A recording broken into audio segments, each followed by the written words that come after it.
నిర్గమకాండము పరిచయము. ఈరోజు మనం బైబిల్లోని 2వ పుస్తకము నిర్గమకాండము గురించి మాట్లాడుకోబోతున్నాం.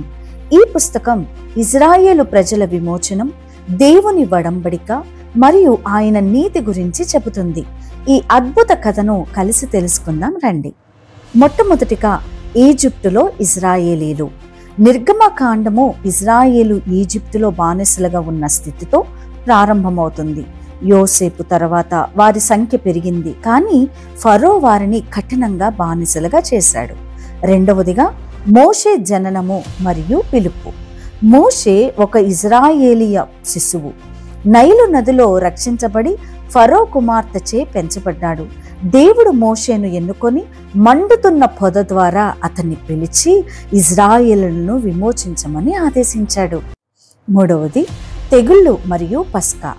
ఫరో ఇజ్రాయేలును విడుదల చేయడానికి నిరాకరించినప్పుడు దేవుడు ఈజిప్టుపై 10 తెగుళ్లను పంపాడు. చివరి తెగులు మొదటి సంతానం మరణం పస్కా పండుగకు దారితీసింది. ఇక్కడ ఇజ్రాయేలులు గొర్రెపిల్ల రక్తముతో తమ ఇళ్లను రక్షించారు. నాలుగవదిగా నిర్గమనం మరియు ఎర్ర సముద్రం. మోషే నాయకత్వంలో ఇజ్రాయేలీలు ఈజిప్టు నుండి బయలుదేరారు. ఫరో వారిని వెంబడించినప్పుడు దేవుడు ఎర్ర సముద్రాన్ని విడతీసి ఇజ్రాయేలును రక్షించాడు, కానీ ఈజిప్టు సైన్యాన్ని నాశనం చేశారు. ఐదవదిగా ఒడంబడిక మరియు ధర్మశాస్త్రము. సీనాయి పర్వతం వద్ద దేవుడు మోషేకు 10 ఆజ్ఞలతో కూడిన ధర్మశాస్త్రాన్ని ఇచ్చారు.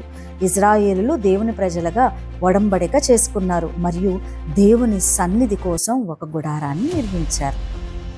ఇక ప్రధాన ఇతివృత్తాలకు వస్తే నిర్గమకాండము విమోచనము, దేవుని శక్తి, ఒడంబడిక మరియు విధేయత అనే ఇతివృత్తాలను నొక్కి చెప్తుంది. ఇది దేవుని ప్రజల చరిత్రలో కీలకమైన అధ్యాయం. స్నేహితులారా, నిర్గమకాండము దేవుని శక్తి మరియు ఆయన ప్రజల పట్ల ప్రేమను చూపిస్తుంది. మీరు ఈ పుస్తకాన్ని చదివారా? మీకు ఇష్టమైన భాగం ఏది? కామెంట్స్లో తప్పక చెప్పండి. మరియు ఈ వీడియోను లైక్ చేయండి, నా ఛానల్ను సబ్స్క్రైబ్ చేయండి. Jesus loves you.